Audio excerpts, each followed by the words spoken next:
Boa noite, alunos do Instituto Federal. Chegamos finalmente à nossa última aula de inglês instrumental. E, como vocês já sabem, hoje nós vamos fazer uma revisão geral de tudo o que nós vimos durante as nossas aulas.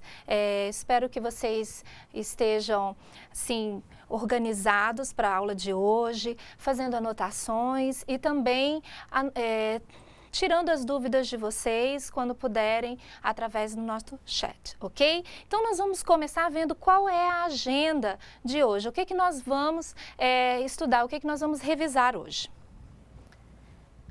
Então, primeiro, nós temos aqui as estratégias de leitura, que fez parte da nossa primeira aula. Verbo to be também estaremos revisando. Os tempos verbais, né? O simple present, o simple past e o simple future. Também estaremos revisando os possessives, os artigos definidos e indefinidos, prefixos e sufixos e o vocabulário técnico, ok? Então, nós vamos iniciar falando um pouquinho das estratégias de leitura. Como vocês devem estar lembrados, a nossa primeira aula foi sobre justamente esse assunto, estratégias de leitura, que são dicas que nós demos a vocês de como terem uma visão do texto quando vocês tiverem acesso a um texto em língua inglesa. Então, nós vamos começar lembrando da primeira estratégia, que é o conhecimento prévio. Toda vez que você tiver contato com um texto em língua inglesa, você vai ter que associar aquilo que você já conhece sobre o assunto. Então, ao se deparar com o texto, em vez de logo de cara tentar traduzir todas as palavras, tenta dar aquela lida geral e pensar o que eu já sei sobre esse assunto, o que eu já li anteriormente sobre esse assunto, qual é o conhecimento que eu tenho sobre esse assunto antes de tentar começar a traduzir e responder todas as questões, ok? Nós temos também o layout, que faz parte do layout, marcas tipográficas, títulos, ou seja, a leitura visual. Também foi uma outra dica que nós demos aqui na nossa primeira aula. Então, quando eu tenho acesso a um texto numa língua que eu não domino, no caso a língua inglesa, eu dou uma olhada na estrutura do texto. Esse texto, então, me remete a quê? Ele parece uma notícia de jornal, ele parece um texto informativo, ele tem um formato de uma poesia, ele tem um formato de uma receita, ele tem muitas datas, ele tem muitos números, ele tem gráficos. Tudo isso vai me ajudar a entender sobre o que o texto está falando. Então, eu estou utilizando o quê? Eu estou utilizando a estratégia do layout, das marcas tipográficas, que são os gráficos, os números que podem aparecer, símbolos. Eu dou uma olhada no título, também olho se há figuras nesse texto. Tudo isso vai me ajudar a entender sobre o que o texto está falando, ok? Próximas estratégias, cognatos. Então, nós temos tanto os verdadeiros como os falsos cognatos. Então, vamos lembrar qual é a definição de cognato. Cognato é uma palavra em inglês que se parece tanto na escrita como no significado com palavras no português. Então, eu tenho várias, né? A gente pode ver principalmente nos textos técnicos de informática, nós encontramos várias palavras em inglês que são bem parecidas com o português e têm o mesmo significado, ok? E a gente viu alguns exemplos, information, informação. A própria palavra computer, computador, technology, tecnologia, isso são exemplos de cognatos. E quais seriam os exemplos de falsos cognatos? Nós também vimos alguns na primeira aula. Parents, que parece ser parentes, mas na realidade significa pais. Uma outra palavra, eu vou até escrevê-la para vocês, library. Então, nós temos, por exemplo,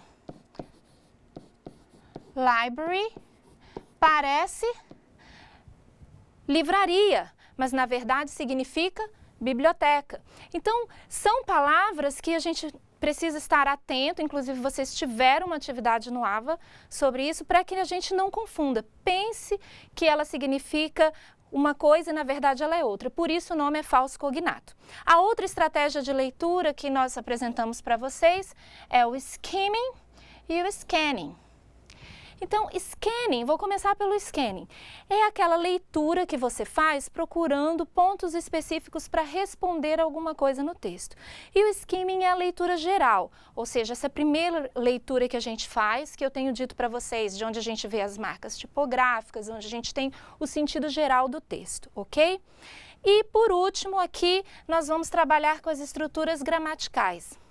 As estruturas gramaticais foi tudo aquilo que a gente estudou logo em seguida. Os tempos verbais, alguns pronomes, os sufixos, prefixos, o que nós vamos dar continuidade agora.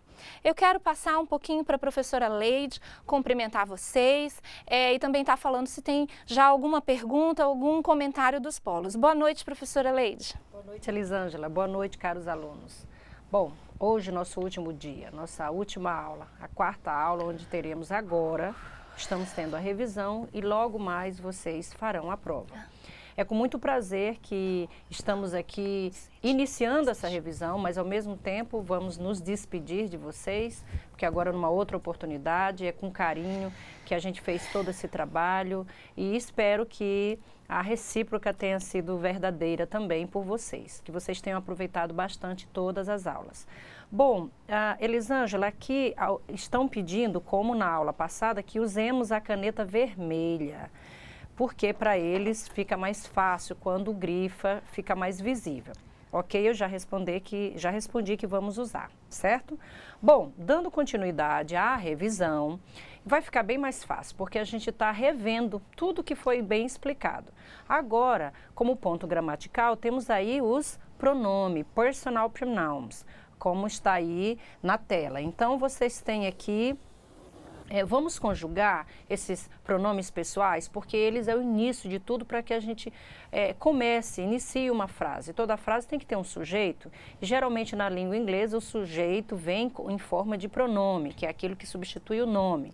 Portanto, vamos lá. Eu tenho I, que como vocês podem ler é eu, you, que é tu ou você, a gente usa normalmente o você, mas corresponde ao tu, a segunda pessoa.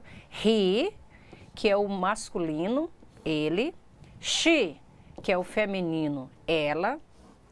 It é o pronome utilizado para coisas, para qualquer coisa que não seja uma pessoa no singular, não vamos esquecer. Tem que ser no singular. Por exemplo, se eu estiver falando a mesa, então eu vou substituir pelo pronome it, porque é um objeto, não é uma pessoa. Aí nós vamos para o plural. No plural nós temos o we, que é a primeira pessoa do plural, nós. A segunda pessoa do plural é you. Reparem que o you, ele se repete da mesma forma no singular. Você tem no singular you, que é você, e tem no plural you, que é vocês. Ah, professora, como que eu vou saber? Ora, pelo contexto da frase. Se eu digo, por exemplo, you are my student, é lógico que vai ser você. Mas se eu digo, you are my students, logo vai ser vocês. Vocês são meus alunos, né? Então fica fácil a gente observando o contexto e saber se é you, você ou you, vocês. E a última pessoa, que é a terceira pessoa do plural, como a professora está grifando, é o they. They pode ser tanto para o masculino quanto para o feminino. Significa eles ou elas.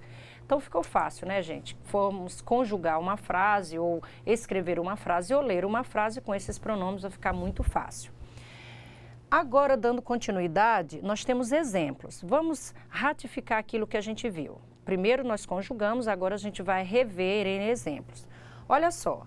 I am your new teacher. I am your new teacher. Eu sou o seu novo professor. Olha o pronome da primeira pessoa. Eu. I. Segundo, you look young. You look young. Você aparenta ser jovem, você parece ser jovem. E aí nós temos mais um exemplo que é a primeira pessoa do plural. We are friends. We, eu e você. We are friends. Nós somos amigos. fica fácil agora identificar, né? Tem mais exemplo, professora? Não. Agora nós temos já saindo dos pronomes, que daqui a pouco a gente vai revê-los com o verbo to be ou então com outros verbos. Mas antes disso, a professora Elisângela vai rever também esse tempo verbal que a gente trabalhou tanto, que foi o presente simples. Elisângela? Ok, então o presente simples, ele é muito parecido em inglês com o presente simples em português. Eu tenho o pronome, ou um sujeito, um nome, e o verbo. Ele serve para falar de ações cotidianas. Então, por exemplo, em português eu digo, eu estudo todos os dias. Em inglês, eu vou ter a mesma estrutura da frase. I study every day. Eu digo que essa frase, ela está no presente, ok? Então, vamos dar uma olhadinha nos slides para relembrar isso aí. Tempo verbal utilizado para ações do presente, do cotidiano, ou seja, do dia a dia, da sua rotina, ok? E aí, o exemplo que eu acabei de dar para você. Aqui o pronome I study, o verbo estudar. Eu estudo.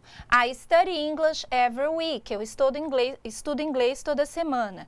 She, pronome ela. Comes. Olha o verbo aqui. Ela vem ao IFRO in the morning, de manhã. She comes to IFRO in the morning. Ela vem para o IFRO de manhã. Percebam aqui o S. Quem está lembrado que na terceira pessoa, com he, she, it, no presente eu acrescento S. E nós temos o outro exemplo. We live em Porto Velho. Nós moramos em Porto Velho. Aqui o verbo morar, live, né, no presente, ok? Gostaria de chamar a atenção para vocês para as formas negativa e interrogativa, que principalmente nós escolhemos mostrar para vocês na terceira pessoa. Lembram, com he, she, it, o verbo leva S no presente, na forma afirmativa. Então, a frase, she listens to music. Ela ouve música. Se eu quiser negar, dizer que ela não ouve música, no presente eu uso o auxiliar doesn't. She doesn't listen to music. Observe que o verbo agora não tem S. Por quê? Porque eu estou na negativa, eu já tenho doesn't, indicando que é terceira pessoa, she. Não preciso colocar o S. A mesma coisa acontece na interrogativa. Does she listen to music? Eu uso does na frente para indicar que a frase está na interrogativa e o verbo listen, ouvir, também não precisa de S na terceira pessoa, ok? Lembrando que o does e o doesn't é usado na terceira pessoa, com he, she, it. E nas demais pessoas, nós usamos o auxiliar do para o início da frase interrogativa e don't para negar, ok? Muito bem. Nós agora temos o verbo to be. Esse verbo to be, vocês estudam desde que estavam no Fundamental 2, desde o 6º ano, né? Todos os livros praticamente iniciam falando do verbo to be. Então, aqui não seria diferente, nós precisamos falar dele, um verbo importante. E eu gostaria de passar para a professora Leide para ela ir comentando e a gente vai dando uma olhada no slide, ok, professora Leide? Elisângela, antes de passar, eu não posso deixar de comentar que aqui pessoas, alunos, Anita Azevedo Pereira, não tem aqui o polo. Ela está dizendo, obrigada, todos estão gostando das explicações. Do polo de Cojubi falou, todos estão concentrados e parabéns pela aula. Isso quer dizer que está dando certo, que bom, que todos estão atentos e a gente está se entendendo na língua inglesa. Que bom, gente. Bom, o verbo to be, esse verbinho que nos acompanha, né? Qualquer pessoa que se dispõe a aprender a língua inglesa, não tem como fugir dele. Então tá, o verbo to be significa ser ou estar, já sabemos disso, isso já é batido. A questão não é só saber que significa ser ou estar, nós temos que saber aplicar, colocar uma frase de forma coerente. Então vamos lá. Olha, ainda há pouco, como eu disse, que nós voltaríamos com o pronome pessoal. Aí está, os pronomes com o verbo to be. Agora vamos conjugar o pronome com seu respectivo verbo, o verbo to be. No caso, eu tenho a primeira pessoa, I, e o verbo to be é am. I am. I am pode ser eu sou ou eu estou. Vai depender do contexto, do que você quer dizer. You, você, are. O verbo to be para you vai ser are. Você é ou você está. Aí a terceira pessoa, ela está separada exatamente porque a terceira pessoa, he, she, it, nós, na nossa língua, a gente conjuga só ele, né? Eu, tu, ele. Então, em inglês, nós temos separado aí de acordo com o gênero. Então, he is, she is, it is. Ou seja, apenas o verbo to be is para essas três pessoas, certo? Então, se eu digo, ele é um bom aluno, he is a good student. Se eu digo, ela é uma boa aluna, she is a good student. Se eu quero dizer, é uma boa aula, estou falando da aula, então eu vou dizer, it is a good class. Então, ilustrando aí os exemplos com cada verbo e pronome. Vamos agora para o plural. No plural nós temos essas três pessoas. We, you e they. E o verbo to be é apenas o are, né? Então, we are, nós somos. You are, vós sois ou vocês são. E they are, eles ou elas são. Fica fácil, gente? Então, esse foi o verbo to be. Vamos a alguns exemplos. Então, eu tenho I am a teacher. Eu sou uma professora. She is a teacher. Ela é uma professora ou ela é professora. We are teachers. E aí vejam que nós não pegamos todas as pessoas, escolhemos só algumas. A primeira pessoa, a terceira pessoa e a primeira do plural. Estar conjugados, olha, o verbo to be variou. Am, is, are. Am, is, are. Que todo aí estamos dizendo aí de ser, de sermos professores. Agora vamos para o outro exemplo. You are at Heathrow. Aqui já não é mais o verbo no sentido de ser, mas sim no sentido de estar. Se eu digo you are at Heathrow, eu estou dizendo você está no Heathrow, que é aqui a nossa escola, né?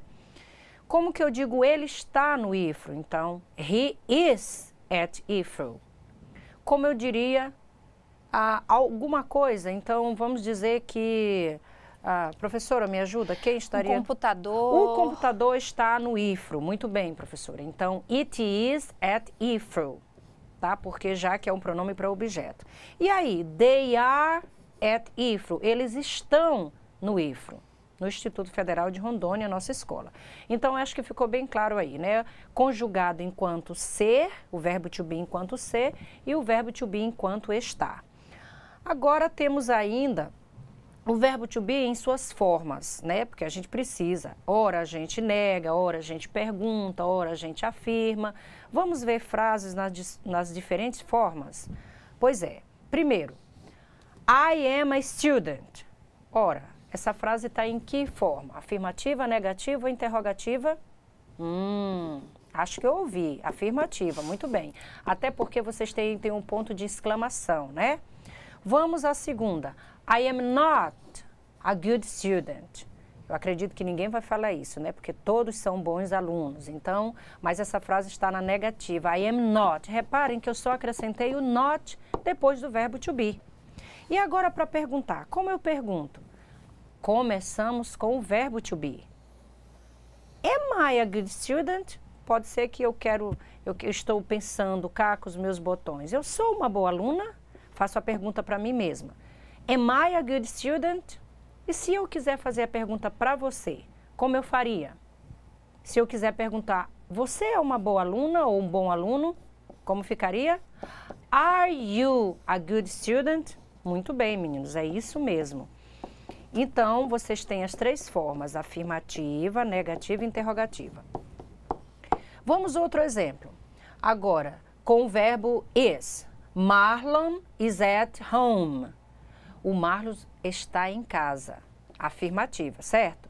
Agora vamos negar. Marlon is not at home. O Marlon não está em casa.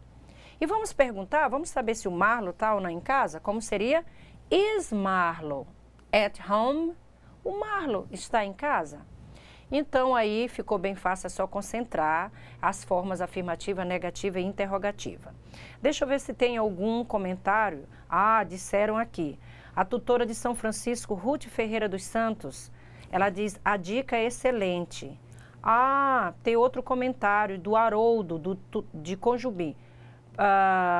Professora, você está conseguindo visualizar as mensagens enviadas para você? Naquele momento eu não estava porque eu estava explicando. Agora sim eu estou lendo. O que mais com certeza iria facilitar muito para os alunos. Deixa eu ver o que ele faz o comentário.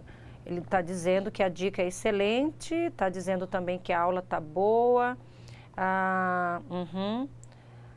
Aqui, olá, boa noite, professora Elisângela Adelaide. Somos do Polo de Nova Brasilândia e os estudantes estão muito atentos à revisão e preocupados também.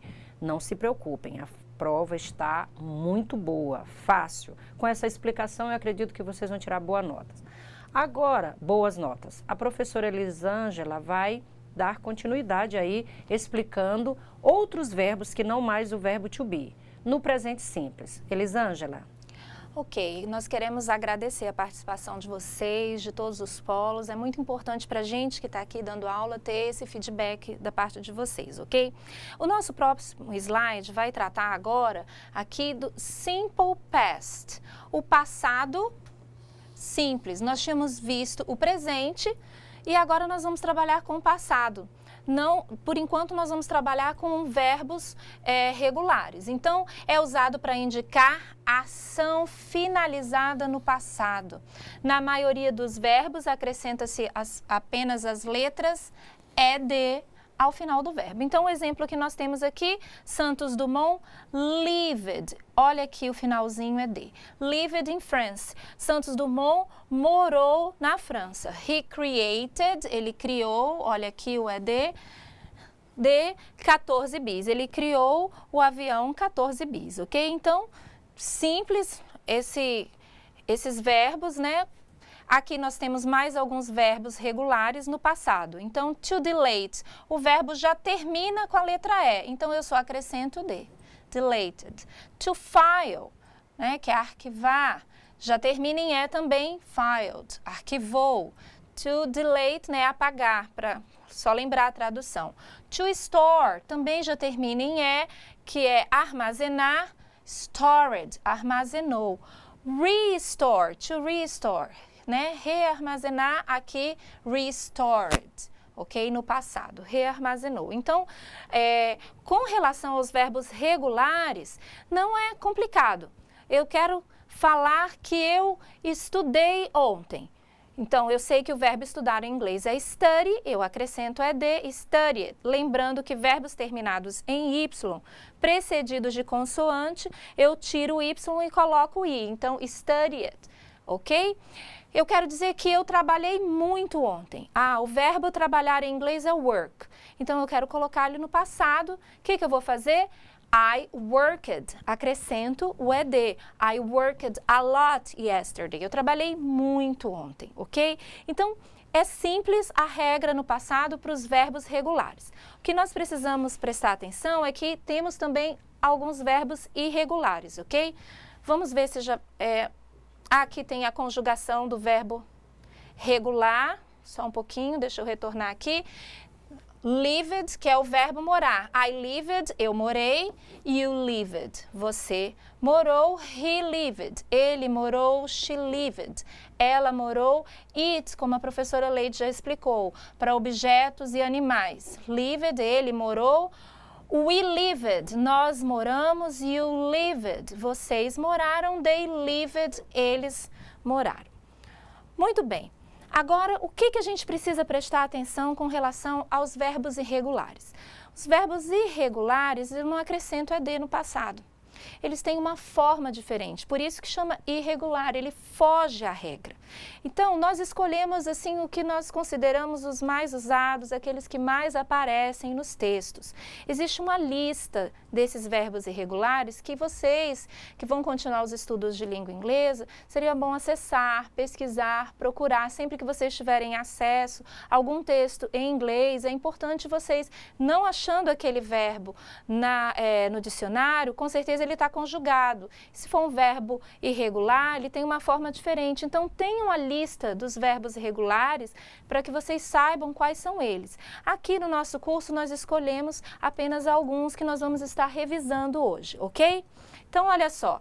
Os mais usados, claro, o verbo to be. Como é que ele fica no passado? Was e were. Como é que eu sei com que pessoas ele vai ser was? Com I, she, he, it, ok? Com essas pessoas eu vou usar was. E were com as demais pessoas. Quais foram os pronomes que sobraram, então, para usar com were? You, they e we. Então, quando eu quero falar, eu estava doente, I was sick. Você estava doente, you were sick, ok? Eu era professora, I was a teacher. Eles eram estudantes, they were students, ok? Outro verbo irregular, to have, o verbo ter. No passado, eu não vou colocar ed, eu vou transformar ele em had. I had a car. Eu tinha um carro. I had a car, ok? E o verbo to do, o verbo fazer. Ah, mas do não era auxiliar? Também nós temos o do como verbo fazer. No passado, ele fica did. Eu quero dizer que eu fiz a minha tarefa. Ou ela fez. Vamos usar she agora. She did. Ela fez. Her homework. Ela fez a tarefa dela. Ok? She did her homework. Bem, aqui nós temos o verbo have. O verbo é ter. Have. Conjugado no passado. Então, I had an exam. Eu tive um exame, uma prova. You had an exam. Você teve uma prova.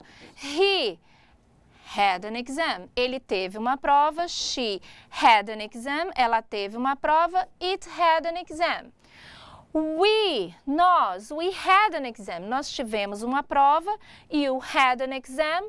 Vocês tiveram um exame, uma prova. They had an exam. Eles ou elas tiveram uma prova. Então, percebam que não há mudança. Por exemplo, com o verbo have. Ele vai ficar no passado had em todas as pessoas, ok? Agora, prestem atenção que, como eu já tinha explicado antes, o verbo to be, ao contrário, ele tem uma variação no passado. Eu tenho duas formas no passado, was e were. Vamos ver como é que ele fica conjugado com os demais pronomes? Prestem atenção. I was, eu estava ou eu era. Então, com you, aqui eu vou puxar uma setinha, porque com you ele fica were. Você era ou você estava. Então, aqui, I was, he was. Ele estava ou ele era. She was, ela estava, ela era. It was. Ele ou ela, para objetos e animais, estava ou era. E agora, as três pessoas, né, do plural. We were, nós éramos ou estávamos. You were, vocês eram ou estavam, e they were, eles eram ou eles estavam, ok? Muito bem, então agora a gente vai passar para um outro assunto. Eu acredito que com os verbos, tanto no presente e no passado, a gente conseguiu fazer uma revisão legal. Agora eu gostaria de chamar a Leide para falar um pouquinho sobre os pronomes possessivos. Adjetivos possessivos. Novamente, estamos com eles aí para tirar todas as nossas dúvidas. Agora é o momento, galera. Vamos à atenção aí. Olha só, novamente os pronomes pessoais aparecem. Por que que eles aparecem? Porque a gente tem que correlacionar com o adjetivo possessivo. Porque um adjetivo é aquele que dá posse ao sujeito. Então, olha só, detalhe, eu preciso atentar na frase quem é o sujeito da frase para que eu possa usar o adjetivo corretamente. Então, my é o adjetivo possessivo que corresponde a I. Como assim? Se eu digo, eu moro em Porto Velho, minha casa é grande. Então, como eu diria essa frase? I live in Porto Velho. My house is big. My house. Então, my que vem ser meu ou minha, certo? Agora vamos usar esse mesmo raciocínio para os demais. Your é o adjetivo possessivo para you, para a segunda pessoa.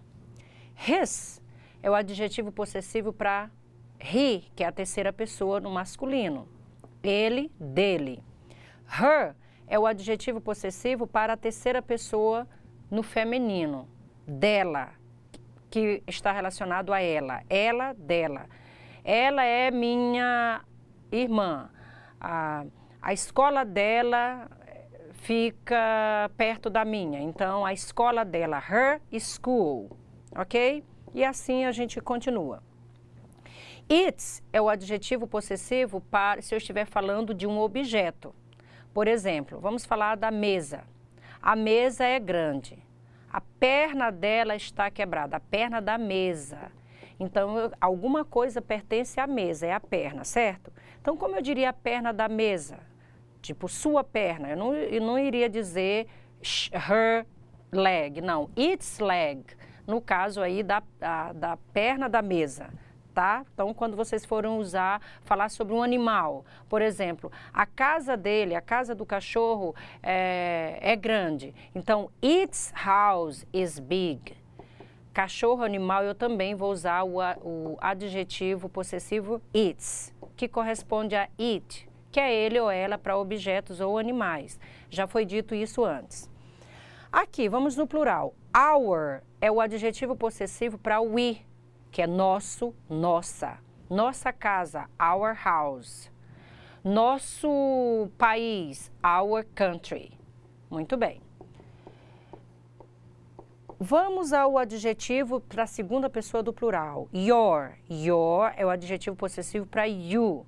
Então, eu quero dizer suas casas. Então, your houses. Seus livros. Your books. Então, adjetivo possessivo para a segunda pessoa. Their é o adjetivo possessivo para a última pessoa, do plural, a terceira. Então, they é eles, elas, logo their vai ficar deles ou delas, ok? A gente usa muito isso em frases, sempre a gente está se referindo que alguém possui algo. E se a gente tem que usar um adjetivo possessivo, nós vamos usar esses que aí estão.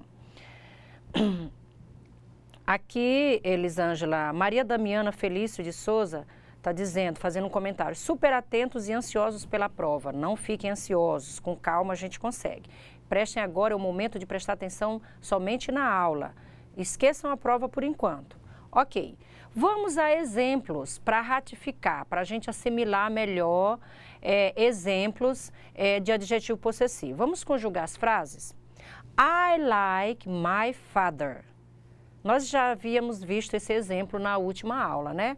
Na verdade, na penúltima. You like your father. Você gosta do seu pai. He likes his father. Ele gosta do pai dele. She likes her father. Ela gosta do pai dela. It likes its father. Ele ou ela, dependendo do que eu estou falando, gosta do pai dele ou dela. We like our father. Nós gostamos de nosso pai. You like your father, ou vocês gostam de seus pais. E they like their father, que é eles gostam dos pais deles. Certo, gente? Então, aí está conjugado, ficou mais fácil, caso vocês tenham que substituir em uma frase. Na prova, tem uma questão que vocês têm que usar os adjetivos possessivos. Passando agora para um outro assunto, já que é uma revisão, a gente tem que ser bem breve, certo? A Elisângela vai agora explicar a vocês artigos definidos e indefinidos. Ok, pessoal, os artigos definidos e indefinidos são muito simples, porque a gente vai sempre assimilar com o português. Então, vamos dar uma olhada aqui no slide. O artigo definido na língua inglesa, the. Ele significa o que em português? O, a, os, as. Usamos com substantivos específicos. Então, olha aqui, the house. Eu posso usar ele no plural. Olha aqui, the houses, no plural. A casa, as casas. The computer, o computador. The computers, os computadores, ok? Então, a, as, o, os, ok?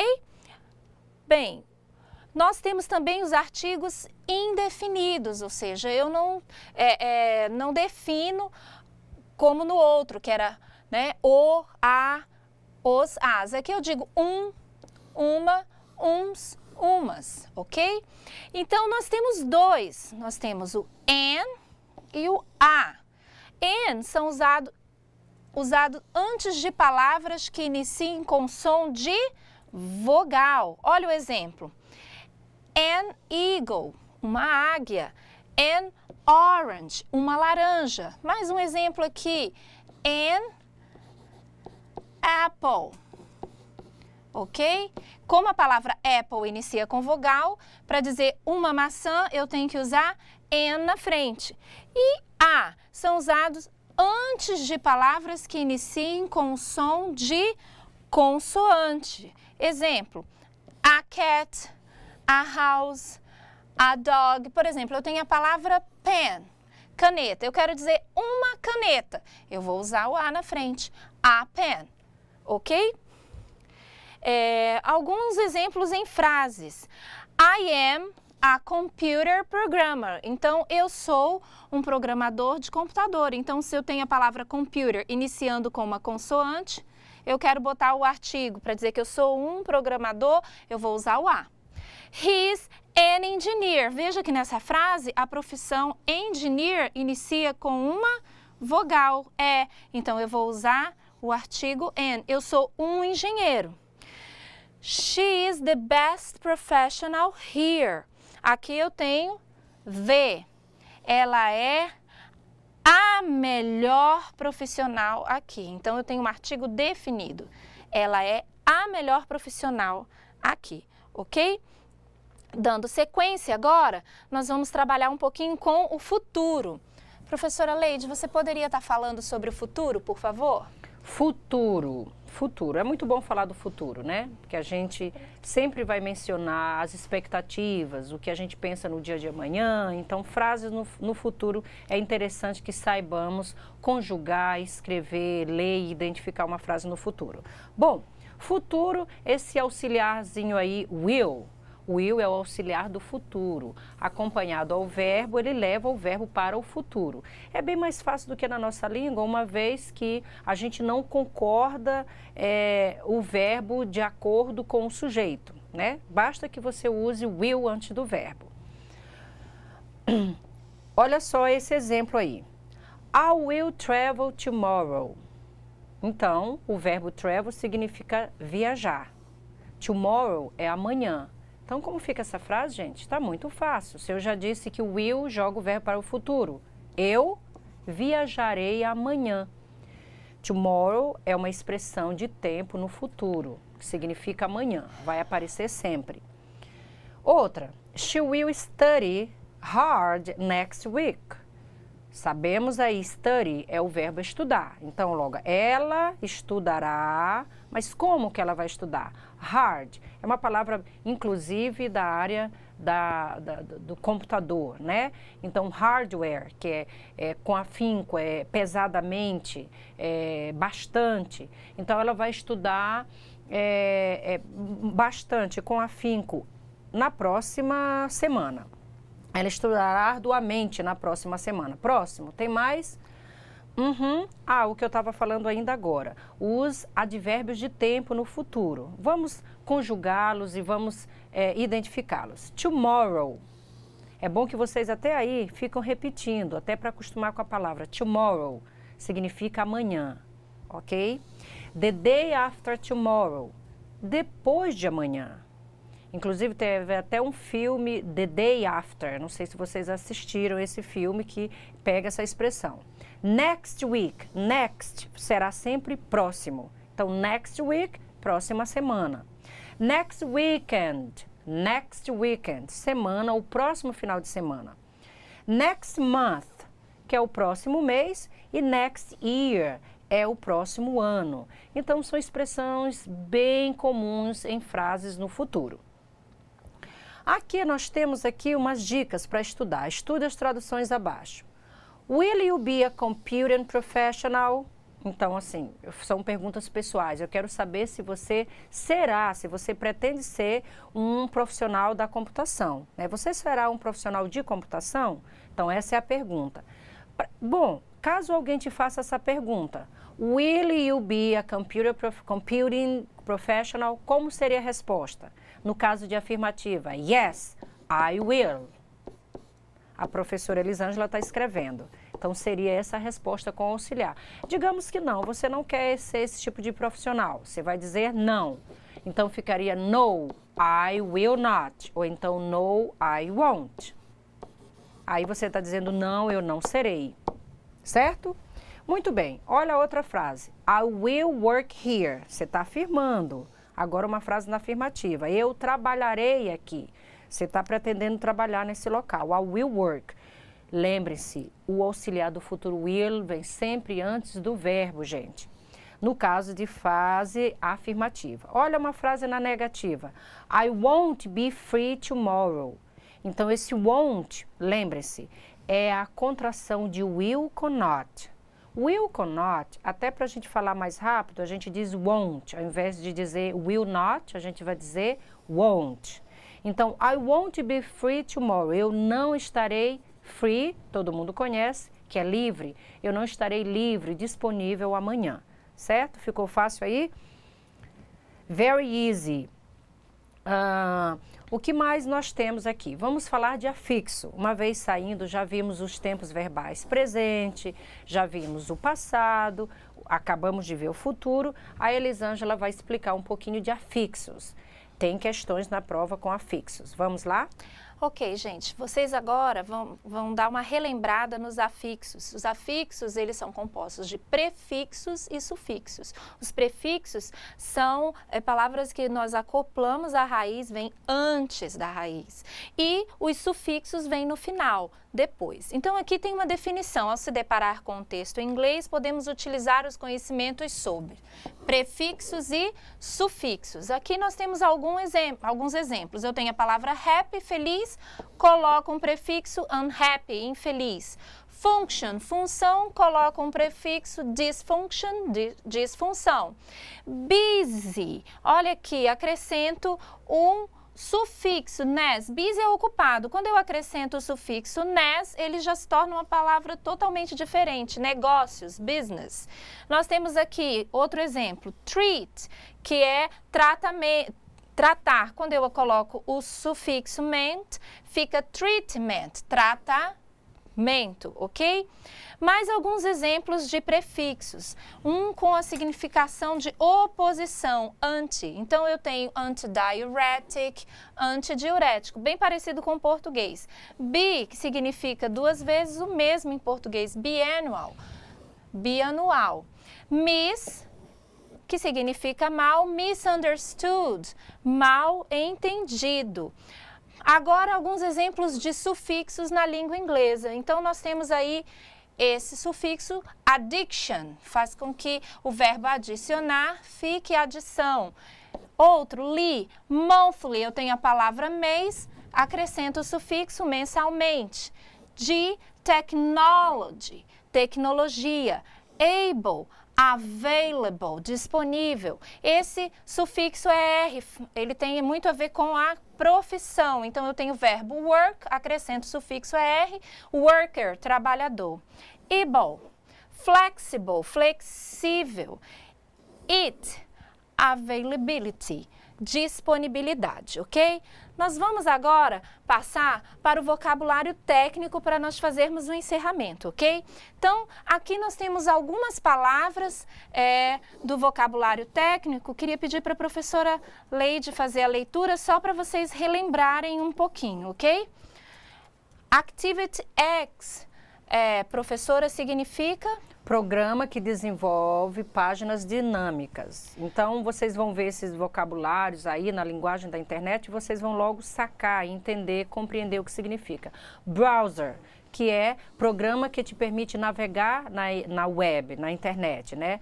Se você diz assim, I'm browsing, só estou dando uma olhada, estou navegando, browser. Chat room, lugar na internet onde pessoas conversam uma com as outras. É o que estamos fazendo agora, na sala de bate-papo, chat room.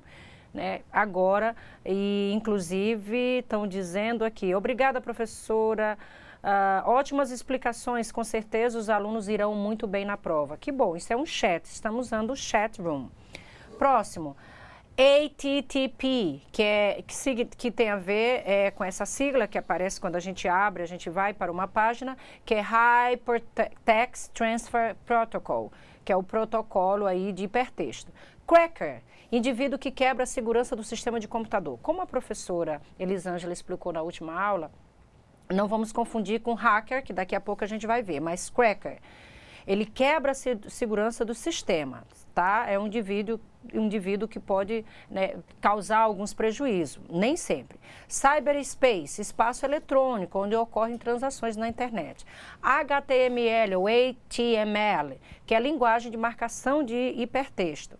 Aí agora o hacker, indivíduo com vasto conhecimento em informática. Nem sempre os hackers fazem só coisas ilegais, eles podem até salvar, né, um grande programa ou resolver um problema. Host, qualquer máquina conectada à rede de informações que transmita dados. Pessoal, aqui finalizamos a nossa revisão. As pessoas estão aqui apreensivas, umas estão gostando da explicação, dizendo que a prova vai ser muito fácil. Que bom que atingimos aí, a nossa meta foi de fazer com que vocês compreendam. Ficamos aqui o nosso agradecimento pela atenção, eu e a professora Elisângela estamos felizes com o resultado e esperamos que vocês tenham uma ótima prova. Good night. Have a nice test, guys. Ok, pessoal. Tenham uma boa prova. Boa noite. Foi um prazer ter estado com vocês essas 4 aulas. Espero que vocês continuem os estudos de inglês de vocês. Não parem por aqui. Um abraço a todos os polos e até a próxima.